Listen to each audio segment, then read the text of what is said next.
Greetings, everybody, and welcome to another edition of the Metal Command podcast. Tony here with you, and today I'm bringing you an interview with Justin Roth of the band War Curse. War Curse, of course, a really awesome band with an album coming out in October, and there is a pre-order, of course, up. And you did hear me talk a little bit about this album back a couple weeks ago here on the channel. So there is a video. I did give you some first impressions of that album. And here's my interview with Justin Roth. We talk about the album. We talk about a lot of music industry stuff. So check it out. Stay tuned. Have fun. This interview was great, folks. Enjoy. Justin, welcome back to the Metal Command show. And obviously, you have an album coming out called Confession with War Curse. And comes out October 20th. Pre-orders are going to be in the show notes. But I have to tell you, to start off this show, that now that I've been able to listen to the album for quite some time, I think it's actually very, very good. And how are you feeling about this record? You know, are you pretty excited it's coming out? And talk about the new album with everybody. Super stoked that it's finally coming out. I mean, we handed that bad boy in like January. Mm-hmm. And we were recording it last year in June. So, yeah, I mean, it's been a long, long time coming to get this thing out. I think vinyl production was just really backed up, and the whole COVID thing screwed a lot of shit up. So, yeah, it was a long time coming. Comes out, like you said, October 20th. The first single is Miracle Broker, which is out now. It's on all your streaming platforms. We put out a video for it, which you can find on Metal Blade's YouTube channel. Mm-hmm. But yeah, man, I'm stoked. I'm pretty happy with it. And Miracle Broker, why don't we talk a little bit about what that song's about, because that's your new single that's out right now. Yeah, I mean, I don't think if you watch the video, we didn't leave much to the imagination. I think if you're listening to the audio, maybe it's open to interpretation a little bit. But yeah, I mean, we kind of wrote that thing about the rampant corruption that goes on with these kind of mega churches and shady televangelist types, the absurdity that people just lob money at these people, mm-hmm. and kind of poked a little fun at that. Understand. So I've been able to listen to it. I know a lot of these songs have not come out as of now, but one of the things that I commented on, and I'll go to the musical side in a second, but the lyrical content of the album, I think, was like, normally the lyrics I don't care about, because I really care about how the music is, but the lyrics I don't pay as much attention to typically. But with you guys, and it was pretty easy for me for most of these tracks to figure out what they're about. But you have songs called Illusion of Choice, a song, you have Power of the Powerless, Fortress of Agony, a lot of really pretty deep lyrics, a lot of very real life stuff going on in this thing. And a little less pissed off than the last album, because the last album had some pretty intense lyrics to it. But this, mm-hmm. I think, is a little more refined, a little more, in your face, more real life with what's going on right now in the world. And talk about what inspired that. Well, I think that, yeah, you picked right up on it. Seriously. I mean, the last album, I write the lyrics, and I write the lyrics after the music's done. So I think that may have a little something to do with it. I may have some stuff scribbled down, like in the case of Miracle Broker. I've been sitting on that song title for quite a while, but I got to catch a vibe from the song, and I got to kind of wrap my head around how I feel about the music and what that music makes me feel. And then you got to match the lyrics to it. Then mm-hmm. you got to go back and match the vocals to it. And then maybe you got to change the guitars around to match the vocals, so it's kind of a whole moving thing. But yeah, I think I was a little more pissed off during Eradication, and those songs were just kind of venomous, just sort of straightforward, kind of up your ass kind of thrash metal. And I think that this album is definitely, Confession's a lot more refined of an album. Mm-hmm. The songs are a lot more focused. There's a lot less wanking. Songs are shorter, more concise, with everything kind of needing to have a place in the song. If it wasn't helping the song, we would just take it out. It was either a contributing piece of the song or it wasn't.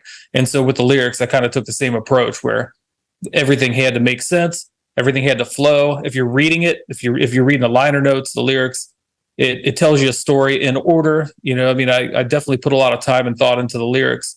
and I'm glad you enjoyed them. I think you're kind of right. I think a lot of bands either one write bad lyrics because they know nobody's going to understand them, or two write amazing lyrics and nobody ever hears them. So it's yeah, for all the lyric and songwriters out there, it's nice to know that somebody's paying attention for sure. Or third, or here's the other thing. You forgot one last thing. 3, they're afraid to write lyrics because they're afraid someone's going to get upset and cancel culture is going to come in, and then they sign gag orders not to do that. But that's a whole nother subject. But yeah, and I've never shied away from that. I mean, if you look at the topics we covered on the last album, I don't think it's any secret that like I was really throwing punches at a lot of people. Yeah. And with this album, I did the same. I think that the difference was this album, there's definitely some like religious undertones. We're not religious, like point blank.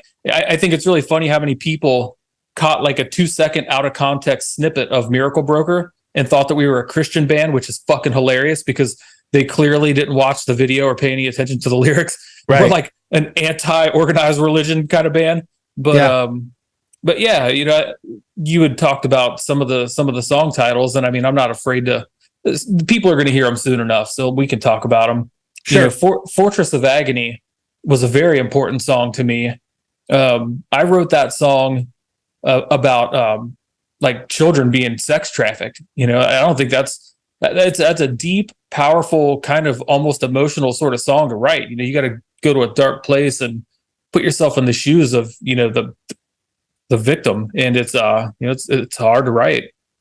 I mean, I'm fucking getting lost in my thoughts right now just thinking about writing that thing. Power of the Powerless. I don't think you figured it out. I think we just talked about it off air. But that song, kind of about the underdog or the little man getting screwed. The working title of that song was Killdozer, and we wrote that song about Marv Heemeyer. Yeah, the guy that famously built the bulldozer, the Killdozer, and got his revenge. So I mean, I had fun with some of the songs, but I don't think that any of the songs on this album, other than obviously the religious people might get a little pissed off at a couple of the tracks, and I think even with the way we approached them, they might agree. But I don't think I put out anything that's cancel worthy on this album. I think I talked about things that probably resonate with a lot of people, and I think that a hell of a lot more people would agree than disagree. So, is what it is. If they get mad, they get mad. So, here's what I have said about the record, and again, I don't really. It takes me a little while to get a rating, and I don't like to formally do a review of an album until like the month it's coming out, right? It's because especially when it's this far ahead. But for me, every aspect of this record, the quality of what you did on this record in comparison to the last one, the jump in every aspect, from the songwriting to the production to the performance to the album cover, the quality went up dramatically from the previous record, in my opinion. And legit, listening to it now, one of the quality has just gone up. I mean, that's my opinion anyway. And I think a lot of people are going to, if you like the song that came out, Miracle Broker, you're going to love the record. It is what it is. I think. Yeah, I think we may catch a little bit of shit from some of the purists. We can talk about. I've been upsetting the thrash metal community for the last couple of days, evidently. Right. But no, I think that there's enough thrash there. It's definitely a thrash metal based album. I've been jokingly I've been calling it thrash adjacent. And I think that kind of makes sense. It's like it's rooted in thrash metal, but there's more there. I dug a little deeper. I wanted to try some new things, and I wanted to let Blaine use his fucking ability instead of just yell. And so I think a couple people are going to be caught off guard by some of the songs. I mean, I've had people that have heard it compare it to like a Black Album type transition. And obviously, I mean, you're not hurting my feelings by saying something like that. Black Album is the most successful metal album of all time, so I don't really care. Like, I don't find that to be a bad comparison or anything. I wouldn't say Black Album. I don't think it has that kind of vibe at all, to be honest with you. I think it's a lot darker. More of like the shift in direction from like Justice to Black Album sort of thing. Oh, they're not saying it sounds like the Black Album. Well, no, what I'm saying though is I don't I kind of probably wouldn't use that analogy. I don't think, because yeah, the direction's different, but I don't think it's that much of a shift. You know, you have a lot of thrash elements in it with a lot of these songs, but it's not. I wouldn't say Black Album shift. I mean, well, the Black Album definitely had some thrash elements. They were just all buried at the end of the album, you know. Yeah, some of those B-sides were bangers, but that they were. But I would probably say it's a more refined version of what you guys were doing. In all honesty, yeah, I mean, it's still the same dudes, you know. I mean, we didn't go anywhere, you know. I still wrote, you know, I wrote the shit, you know. I wrote the old stuff too, so well, it makes sense. One thing I did like about the album, you know how one of the things that really irritates me is bands will all use the same producer, and then the albums have almost the same sound. You didn't do that. You went to somebody different, and the production of the record sounds incredible, in my opinion. Awesome. And you didn't go like, you know, everybody goes to like the same three guys, and in these albums, you know, it's kind of like there's four dudes that do thrash albums, and you can fucking tell for sure. Yeah, correct. It's like they save all the settings and then they just load the tracks and. I mean, they all have their guitar tones reamped, and all the drums are sample overlaid. Yeah, so it's like you go to the same guy, you kind of, you know, you sort of get you can hire me to design something for you. And, you know, I obviously I have a toolkit, and I'm going to make something different for everyone. I'm not just going to spit out the same thing over and over again, but there's a fingerprint, you know, you can't escape it. You can look at something and tell I did it. And I think that with a lot of these producers, especially the ones, I don't know if we want to call them producers so much as mixing engineers, but these same guys, though, they've been doing albums that we've been listening to for 20, 30 years. I mean, you kind of know what they sound like. You know, I think that if you're a nerd, if you're a real diehard like we are, I can pop on a thrash metal album, and if it's a band that went to a known studio, I can identify the mixing engineer within like 2 seconds. So yeah. We didn't want that, you know. The way we went about recording the album was a little different as well, you know, versus doing the kind of the whole like track all the guitars on our own and then like send them off to be reamped and, you know, all that sort of stuff. No, like we actually went in there. There's videos of it floating around now. We went in there and I played those songs in full takes for days at a time till I couldn't stand it anymore. And you know, we took the best takes and comped them, and there you go. You know, so we tried to make the album, it sounds organic. You know, I could have played some, if I was to chop that stuff up and go in and overdub little licks and sure, I could have played it tighter, but it wouldn't have sounded organic. You know, and I think that there's a real problem with albums sounding overproduced, and we didn't want that. We wanted something that sounded like our band playing in front of you in a room, you know, maybe a little bit warmer, maybe a little more natural. And I think we achieved that. I think that, the album was recorded by Neil Turi at Amish Electric Chair Studios. And I think Neil he understood what I was asking for. You know, at the end of the day, I think that's the toughest thing, is to take your idea, stick it some other dude's head, and then have him give you back what you were hoping for. And I think Neil actually nailed it. So very thankful, for what he did. He did a phenomenal job on it. And and I absolutely love the name of the studio. That was like something I commented on. That's absolutely hysterical. But I think it's great. Personally, the most powerful song lyric wise is Illusion of Choice. Love it, man. It wasn't it wasn't hard to figure that one out. Yeah. I mean, okay. It wasn't hard to figure it out, but did you figure out did you catch my my inspirational material? How deep did you figure it out? What do you think it's about? What do I think it's about? Yeah. You know, as far as like illusion of choice, it all depends on how you want to interpret it. Yeah. It's kind of like, to me, it's about how people are manipulated. They are. And I'll tell you, I've always loved the Matrix trilogy. And I don't care. I don't know how many people are gonna like crap on me. I literally wrote that while watching the Matrix trilogy like on repeat. And anything that seemed really kind of profound, you know, there's a lot of really profound shit. Like there's entire college courses based on the philosophy of the Matrix movies, and I've always just found that so fucking amazing. Like those movies, every day there's just a little thing in the back of my mind that thinks we're living in a goddamn simulation or something, you know. So yeah, that's kind of what it's about. It's like the whole, I don't know how much I want to pick apart the lyrics, but the whole thing with promises made to pacify the herd, like that's the stake, it's the stake in the matrix, the whole ignorance is bliss scene. And this whole idea that you're just conditioned, the when Morpheus or not Morpheus, rather Smith, when he talks about, the first Matrix was amazing, but people needed to suffer, like kind of the whole thing about how humans wouldn't accept things being perfect. I feel like we're so conditioned now. You never hear a positive thing in the media. You never hear anything hopeful about the future. Every single thing you hear is about how you're never going to own a house. Mortgage rates are out of control. Young people can't afford to live.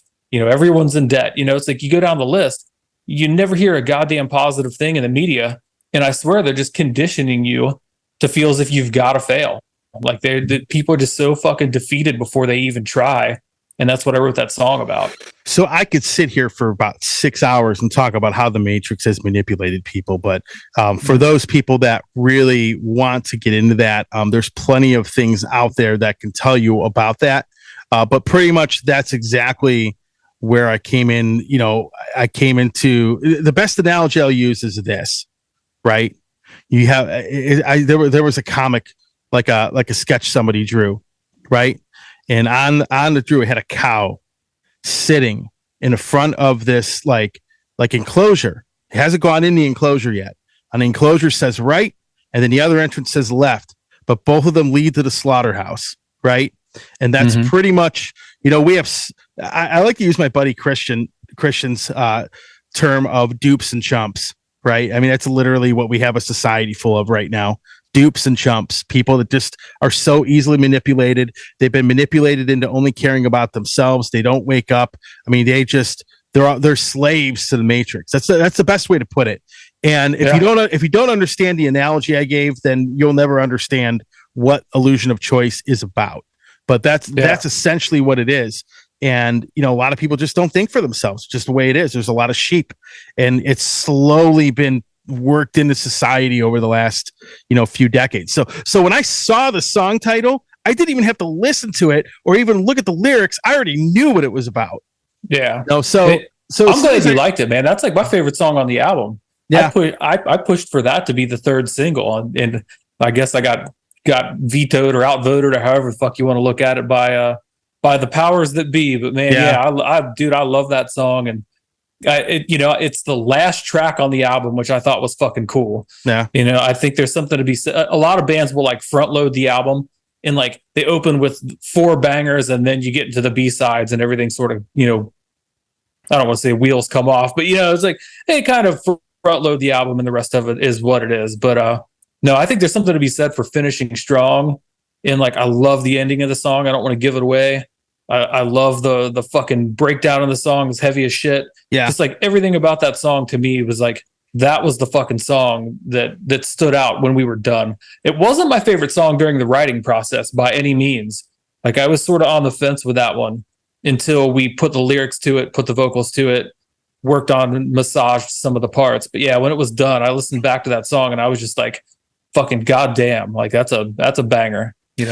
So getting off topic of the actual songs, let's talk about the pre-order. One of the things I think was really cool is you're making the albums are being made out of recycled materials. And so not one person is going to get the same vinyl album. It's going to all look different. I think that's actually really, really cool. Yeah. Because, most of the time, and even when you get splatter vinyls from like record labels, you can always tell there's a slight difference. But in this case, not one vinyl record will look the same. I think that's really cool. Yeah, so like I've seen other bands do it, and I thought it was cool as shit. It is fun because like you don't know what you're gonna get. I think you probably know this, but like all the dudes in my band, at one stage or another, Murphy's super into it still, but we all played disc golf. And like the actual disc golf discs, the frisbees, for a lack of a better term, like everyone loves to collect those things because they're molded with plastic. Like they throw plastic chips in. It's very similar process to like pressing an album. You flash them the whole 9 yards. So those guys, they trade them. It's like an exciting thing when a disc gets released to see like who got what colors, and it's a whole thing. And I thought like that's a fucking cool thing, man. And I'm like really excited to see what everybody gets when they get their Confession albums. I hope there's like people in the comments. I hope anyway, like somebody sees that one dude got like a bright orange one with some blue swirls in it or something, and the other dude got like a red one and they want to trade. I hope that shit happens because I think that's really cool. Yeah. Kind of creates a sense of community around the product, What I think you should do personally, what would be really awesome is when it comes out and have people send in photos of what their album looks like and post it. Yeah. That would be cool. We plan to do that, and maybe I'll collage them or maybe I'll make some sort of thing for them. But definitely, I'm excited to see what everyone gets. I bought an Architects album on Eco Vinyl. So just so we're clear, like what the Eco Vinyl is, it's the same material. It's literally what it is. It's all the runoffs. It's any, like if they press an album, it goes into the recycle pile. When they cut the flashing, which is like cut the edges of it off, that gets thrown in the pile. It's all the cut off, runoff, defect, leftover material from making other albums. And then it all goes back in the shredder, goes back in the smasher. So yeah, but you end up with like sometimes pretty weird looking combinations. Sometimes you get colors because they just blend them together. You get colors that don't exist when you pick from like, your standard 10 or 12 colors or whatever the pressing plan offers. But yeah, I bought an Architects album a while back it was like construction cone orange, and it had like blue and green swirled in it. Looked badass. But then I saw some other dude posting, and his was like 3 shades of gray and white. It's like everybody got something so drastically different. I just thought that was really fun. So I'm looking forward to see what mine's going to look like. That's going to be like the hidden surprise. So obviously, as you probably remember, earlier in the year, I had you and Sean come on. We talked a lot about all of the things that bands are facing these days. And it's funny because I ended up getting a lot of interesting feedback from that. There were some industry people that were actually not happy with me putting that out there because apparently people get butthurt when the truth comes out because literally it's like bona fide. It literally is flat out the truth, right? No, that was a good podcast, and I had a lot of people bring that one up to me as well. Yeah, and kind of the same thing where I was like, "Are you sure you want to go around talking about this stuff?" And I was like, "Hey, man, somebody's got to fucking say it," That they do. It was funny because like and when I did it, I wanted to invite 2 people on it that were knowledgeable but didn't really know each other, right? Yeah, and that actually helped out a lot because it was funny. Because, Sean kind of sheds humor on it, but I mean, we've talked about it, over the years about the craziness of everything going on. But, a guy that, had his own label, he was talking about the struggles of everything that you have to go through and doing all the merchandising and, all that other stuff.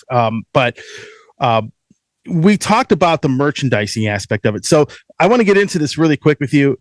You make t-shirts, correct? If I'm correct, you do. I own a screen printing company, and we do a lot of band merch. Yeah. Okay, so you do band merch. So let's break this down. We do stuff for businesses and other people, but yeah, I'd say the bulk of our business is really kind of shifted towards merchandise for bands. So let's break this down. You go to a concert. Now, when you go to a concert, t-shirts are anywhere from $45 to $50. Okay. Correct? Am I wrong? No, you're 100% right. I think smaller. Okay, so I would say if you go to a club show and it's a small band, and by small band I'm talking they're playing a 250 cap or less room. Bands like mine, bands like our friends in Tyrant or something like that. I think Tyrant sells their shirts for like $25 or $30. And then I would say when you get to the club level, which is where merch cuts come in, so you have to factor that they're losing anywhere from 15 to 30%. I think shirts jump up to like, $40 is kind of the low side. And, Iron Maiden and some of these other bands, they're $55. So let's talk about that. Let's break down that money, because here's the thing. A lot of people don't understand like how little a band gets from that. Let's say the shirt costs $45. Okay. Yeah. Break that down. How much goes to where? Like the cost of making the shirt, when the venues pretty much rob the bands and take a merch cut. Then you got to figure, the cost of transporting it, then you got to figure out, then whatever's left over, then of course the government comes in and obviously takes their cut of it. So how much does a band really get out of that shirt? Like, break it down. What are, like, roughly, you don't have to be precise, but break down what percentage of that $45 goes to who? All right. So I think let's work on this thing backwards. Let's work from the start. Let's get to why they're selling their shirts for $50. And then we can figure out how much they get out of the shirt. But the reason that these bands are charging $50 is that, like you said, that first off, they've got to have them made. And we could talk about the cost of making them. And I can tell you one of the things, this is one of the biggest things that I see. I see this because I do a lot of merchandise for bands, but I also do a lot of design work for bands. And when I design shirts for bigger bands that have contracts with like some of the bigger merchandisers, and I won't name names, but like when I send that stuff off to their printer, a lot of these guys are just brokers. A lot of these guys don't have print shops. So they have contracts with all these bands and they drop ship their merch to them, but they turn around and farm that out to another print shop. And then they charge them shipping and then the whole 9 yards. So like by having contracts with these big merchandisers who are very convenient, I'll give them that, because that's what they do all day. They're very good at getting the stuff there. They're great at the logistics, but they are a hell of a lot more expensive than if you were to say, no, you were starting your tour in, I don't care, Nashville, and finding a local screen printer in Nashville to print your stuff and knowing that you're going to want to re-up your merch in, 7 shows, and in 7 shows you'll be in Colorado and getting a screen printer in Colorado to run some more shirts for you or whatever. If you wanted to do a little more work, you could save a hell of a lot of money on merch. To give you an idea, like just a normal shirt, just say it's like 3 colors on the front, maybe it's got 1 or 2 colors on the back. Something like that through my company, we would charge, depending on the quantity and the brand of shirt you wanted it printed on, that shirt may cost you $8 roughly. Let's call it $8. Okay.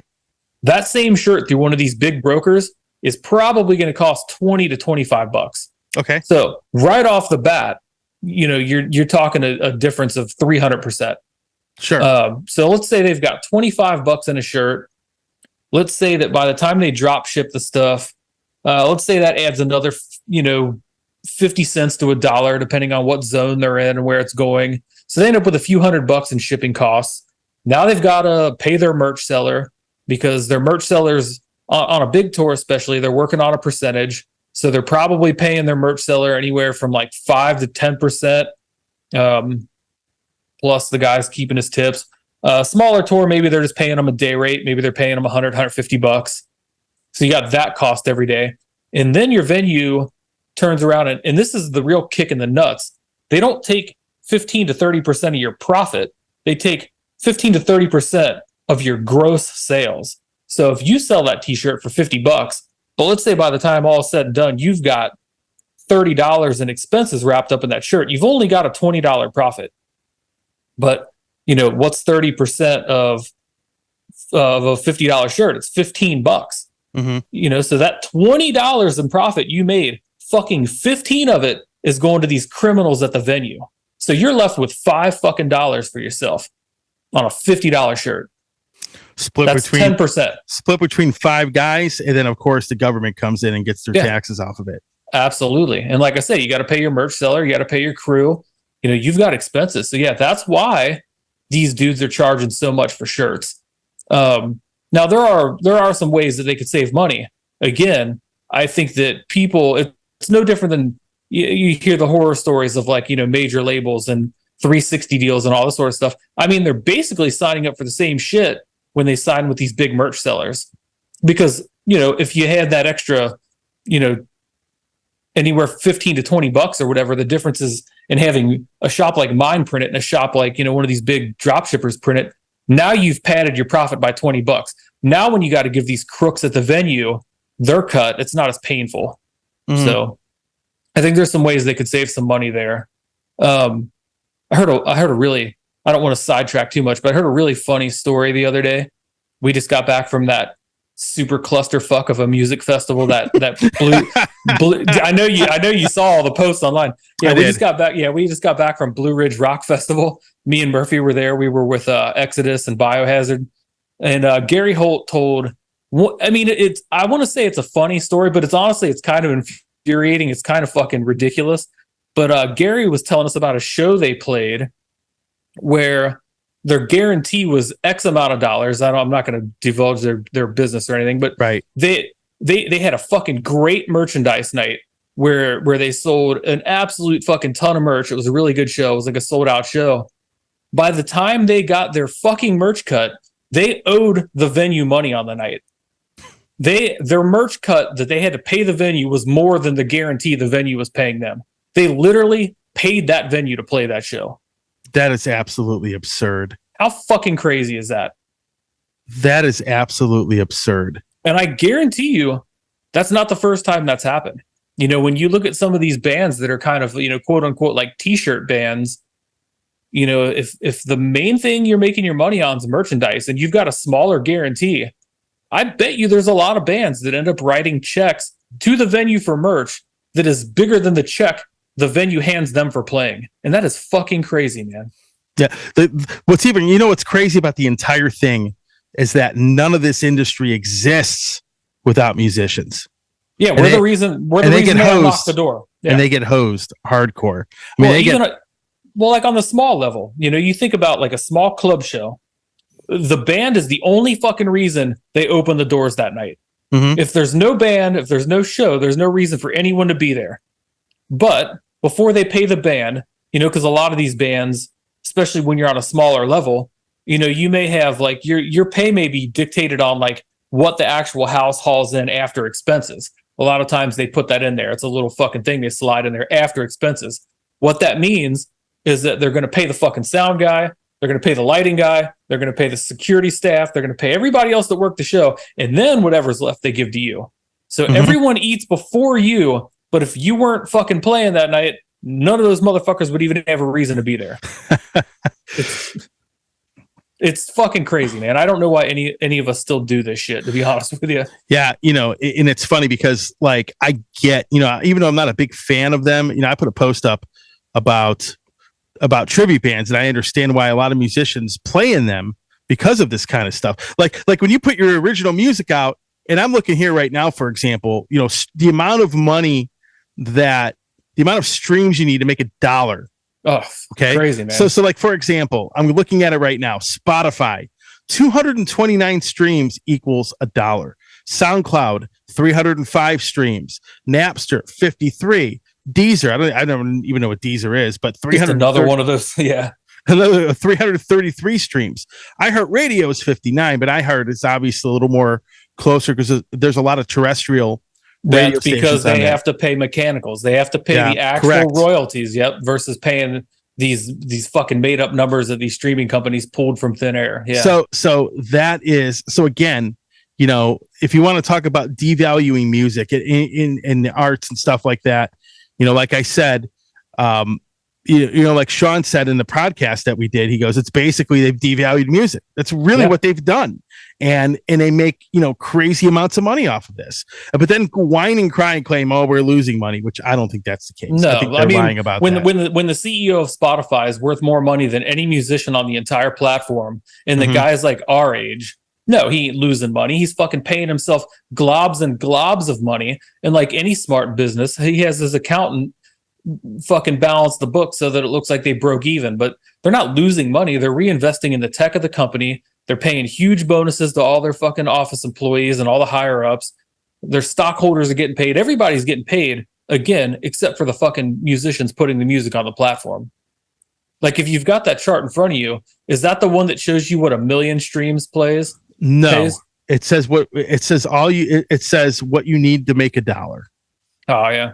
Well, if you do the math on it, some of those are just like super depressing where it's like, I can't remember which platform it was, but it was 1 million streams and it paid like $4,200. It's like the fucking 42. What the fuck am I going to do with $4,200? For starters, forget that it's split 5 ways, because first and foremost, the record label is going to get their half up front. or whatever their percentage is. So your record label is going to get the lion's share of that anyway.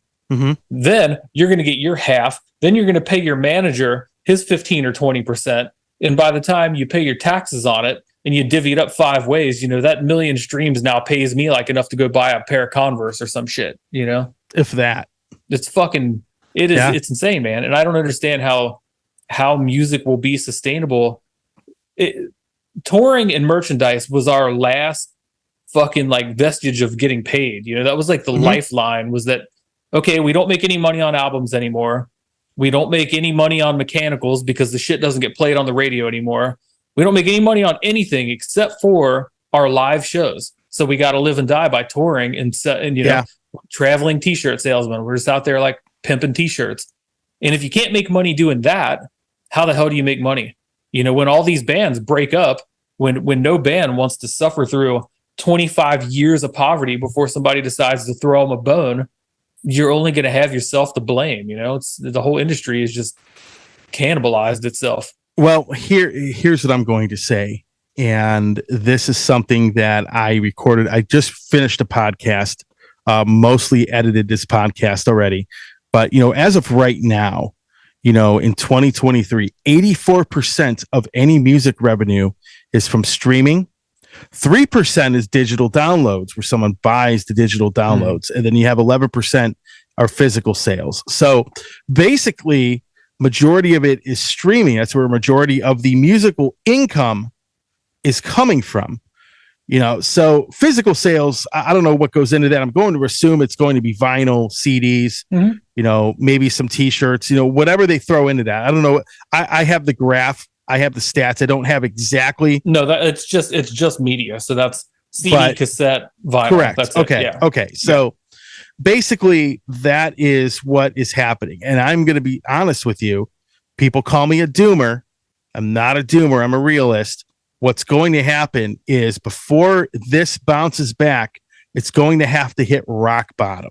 Okay, I think we're there. I mean, no, I don't know how much more it's going to bottom out. To be honest with you, you can show me this podcast in 5 years if it gets infinitely worse. But I don't know. I think we're pretty close to being at the bottom right now. Do you know why it's going to get worse? I'm going to tell you, because in 10 years, when Iron Maiden retires, when Metallica maybe retires, when because you already lost Slayer, you've already lost Ozzy, Motorhead's already gone. Right. I mean, so as you lose these major bands, and I'm telling you, in this upcoming podcast, I interviewed with Blackie Lawless. He outlines everything of why this has the downfall. Lars Ulrich doesn't really look so bad now when everybody was giving him crap back when he started complaining about the downloading things, because he knew that the factory that produced everything was going to crumble. Right. And the thing is, the way Blackie Lawless describes it in this interview, he calls it the delivery system of an album, from the studio to a person's stereo, right? And he talked about the evolution of that, starting with Ernie Erdogan with Atlantic Records way back when, and how traditional record deals work. But when the downloading thing happened and all of that started changing, these record executives never changed with it, right? Yeah. But what I'm saying right now, the industry is on life support with legacy bands, okay? So when Iron Maiden is gone, when AC/DC is gone, when, these huge bands, the Scorpions, let's say when they retire, because they're not going to be around forever, right? None of these bands are going to be around forever. And then you have the bands that came right after them, right? That could still headline Wacken at some of these festivals. But when those bands are gone, then a lot of these festivals disappear. What you're going to do is enter this pretty dark time where somebody's going to have to, either one of two things is going to have to happen to prevent it. Someone's going to have a business model that works, right? Which I don't see that happening right now. And you have to have somebody come in and really invest a lot of money into it. And I think what's going to happen is you're going to have this take a nosedive for now, and it will eventually resurrect itself and come back like anything does.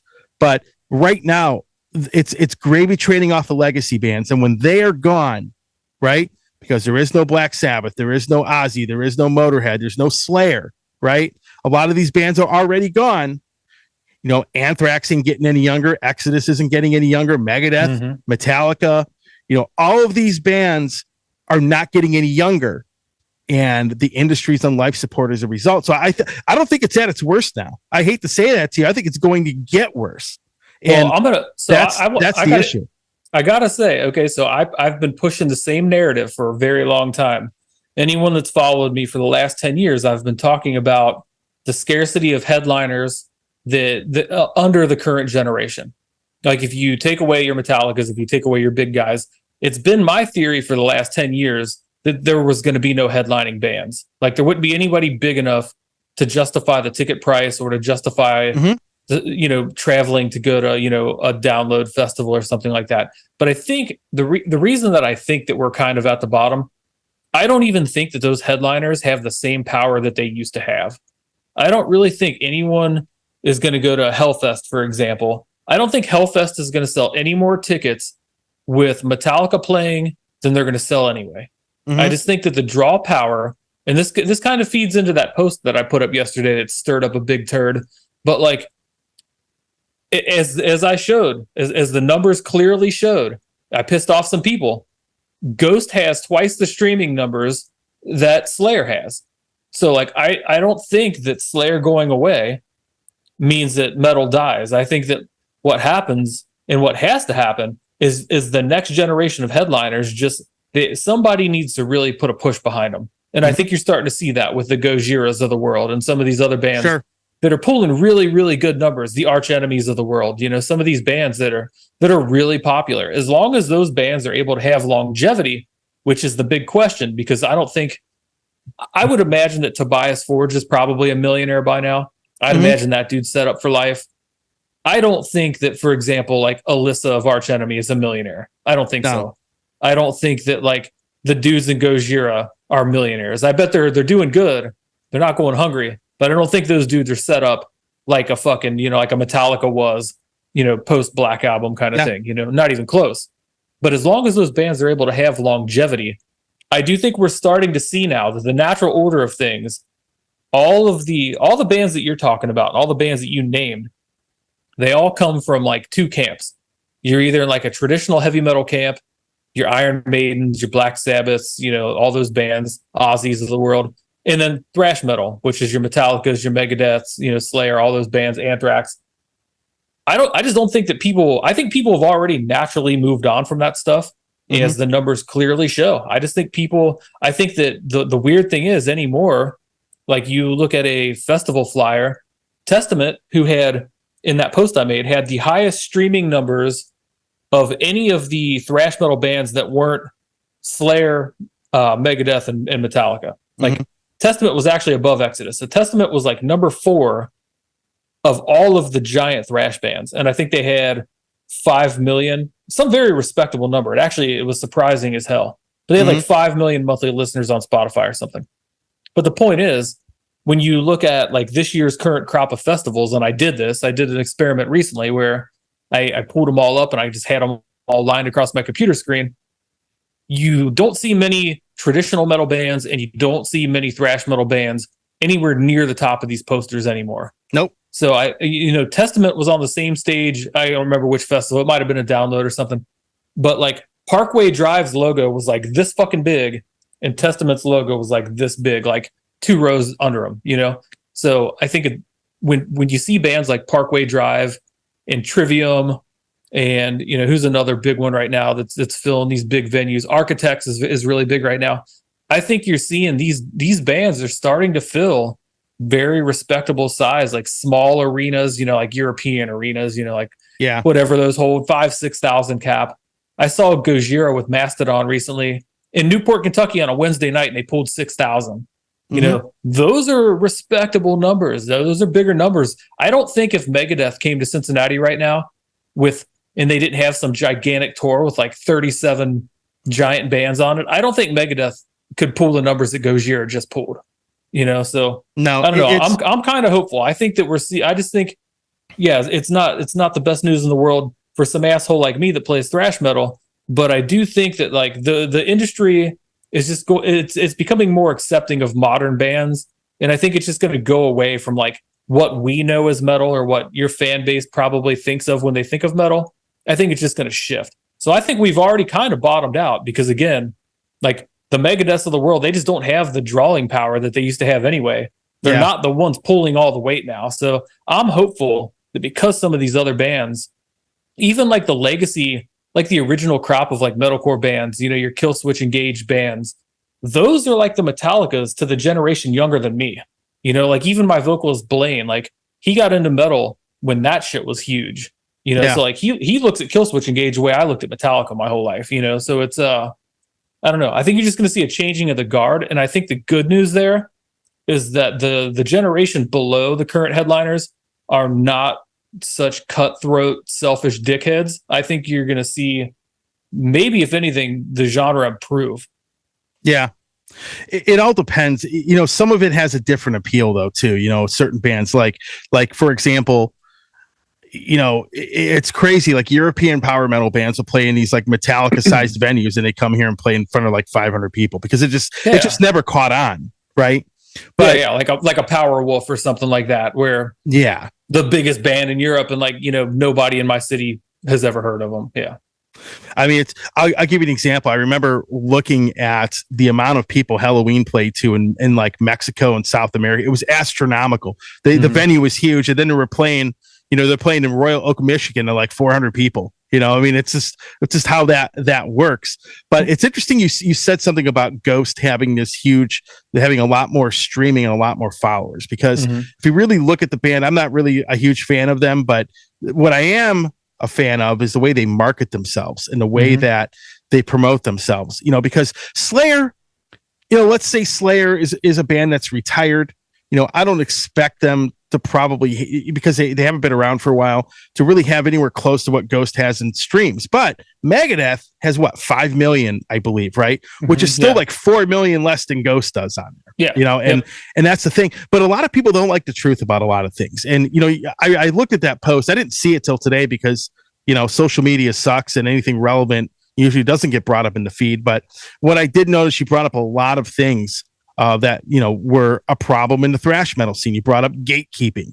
You brought up the bands that want to charge an exorbitant amount of money to people just for the privilege of touring with them before any of their expenses are incurred. Right. Yep. I think part of that is greed, and I think part of it is trying to recoup the cost of how bad they're getting screwed on merch cuts and everything else that goes on with it. I don't know. They were doing this shit before merch cuts were a real problem, though. I mean, they were. I mean, the bands that I like to call out, and you know who they are, and I don't have to call them out here, but like, yeah, the bands that really are the worst about it, they've been doing this shit for 10 years, 20 years. You know, this is nothing new for them. Well, it's I think what it is, if it's almost like, I hate to say this, it's going to sound petty, but like they all have Metallica envy. Those dudes, this is just a theory. I mean, I've not fucking sat down and talked to like the individual guys in this band to confirm it. Yeah. But they all came from the same scene that Metallica came from at the same time. And then they had to watch the band right next to them. And every one of those bands in different interviews at different points in their career, they've all taken a stab at Metallica and said that, oh, we play them under the table, whatever, all this fucking horse shit. But like they had to watch the band right next to them go on and be the biggest, most successful, highest grossing band in the fucking world. And that had to be a tough pill to swallow. Yeah. They had to be sitting there going like, why wasn't it me? And so I think these guys and their Metallica envy and their inferiority complexes, they needed to grab and hoard every bit of fucking money they could get a hold of, every fucking inch of that spotlight. They weren't going to relinquish any of that shit. There was no way in hell, because some of these bands were around before Metallica.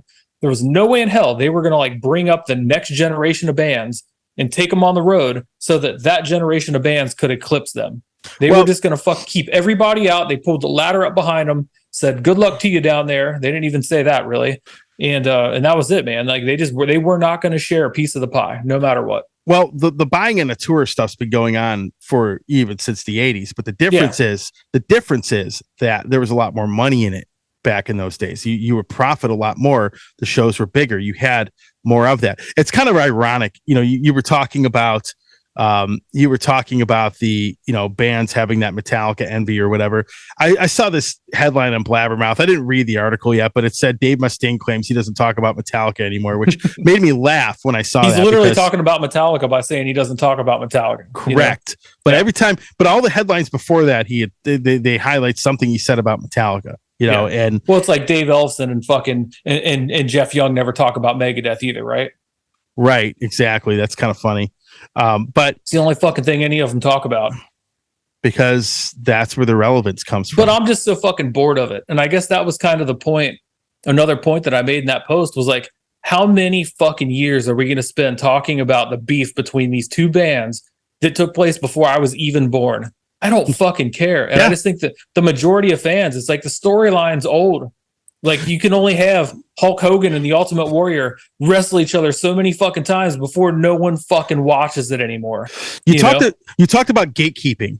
I want to touch on that a little bit, because that was actually a rant I recorded last night. I haven't put it out there yet, but Norm Skinner, the guy that sings for Forbidden, right? Mm-hmm. Yep. There was somebody like criticizing him because his appearance didn't look thrash enough. Now, Norm's a very good singer, but he put it up there. And in this gatekeeping crap, I started the rant before that, but then when I saw he posted this person making a comment on him, I'm like, I got to include this.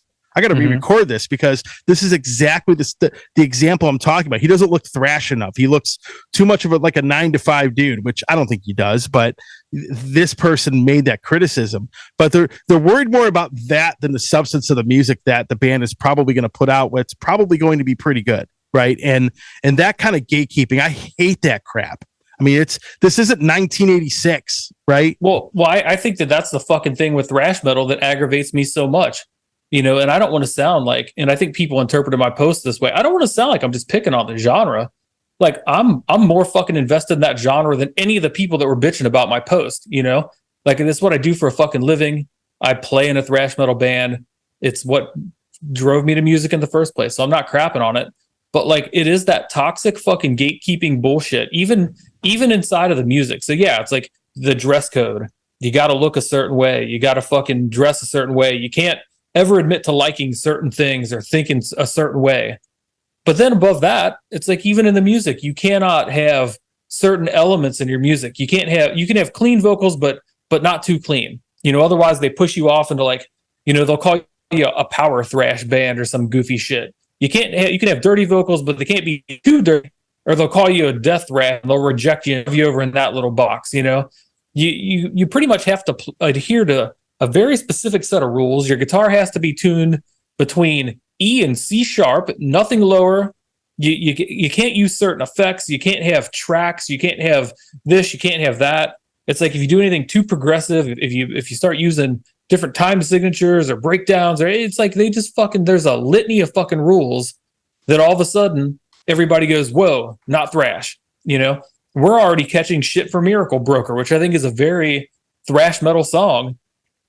And these fucking gatekeepers are already bitching that the vocals are clean. There's, these fucking people keep saying it sounds like Disturbed.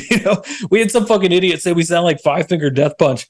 I'm like, I don't know what the fuck you guys are listening to, man. But like, evidently, Miracle Broker is not a thrash metal song. No. And we're not a thrash metal band, because I think God forbid, I think we broke the rules, and I think we had like a harmony on the fucking chorus vocals or something. I guess you're not allowed to do that. So it's that kind of bullshit that I think has fucking stalled the genre out so bad. And I know like Cregan's talked about this a lot too, because Heathen incorporates a lot of progressive elements, and this was their first album where they weren't tuned in E standard. It was Empire of the Blind, and people bitched about it. Like, people seriously have nothing better to do than bitch about the tuning of your guitar before they make one comment on the substance of your music. And it's insanity. There's a reason why I loved that album so much. It's because of all the progressive elements in it. Actually, I listen to more progressive music in general than I have before, because a lot of, there are very few newer thrash metal bands that I've really been into. There are very few probably even fewer new European power metal bands I'm into, but a lot of progressive stuff, I'm all over that. I mean, literally, I'm all over that stuff. And it's just, it adds a different element. The reason I liked Empire of the Blind so much was because of all the crazy progressive elements in it. Right. And that is why I absolutely love that album. It's my favorite Heathen album. Right? Yeah, dude, I think it's their best album. Yeah, absolutely. And I also, I mean, this is speculation. I don't want to speak on their behalf, but I'm pretty sure it's also their most successful album. I'm like 99.9% positive of that. So it's like, I don't know. It's like, yeah, you're going to have the purists. You're going to have like the battle vest crowd's going to like break out the tiki torches and fucking come for you. But at the end of the day, I think that if you look at the bands that are having the most success right now, if you look at bands like Bleed From Within is a band that I'm just fucking obsessed with right now, or Silosis or Gojira, these bands that they're really hard to put into a specific box. Silosis is phenomenal, by the way. Dude, they're so good. But like, if somebody said, what does Silosis sound like? You have to start like making shit up. You have to be like, well, it's got elements of this and some of that. You have to start like telling a story and describing the music versus just saying thrash metal, because it doesn't sound like thrash metal, but it doesn't sound like metalcore, but it doesn't sound like, it's its own fucking thing, and I know a lot of the purists don't have any use for Silosis, which I find wild, because Josh Middleton writes some of the absolute fucking thrashiest, heaviest riffs on the face of the earth. But it's like, fuck it. Do you think he cares that like the I only listen to the first fucking 3 Slayer albums crowd doesn't think he's a thrash guy? Like, I don't think he gives a fuck. I think he's just doing his thing.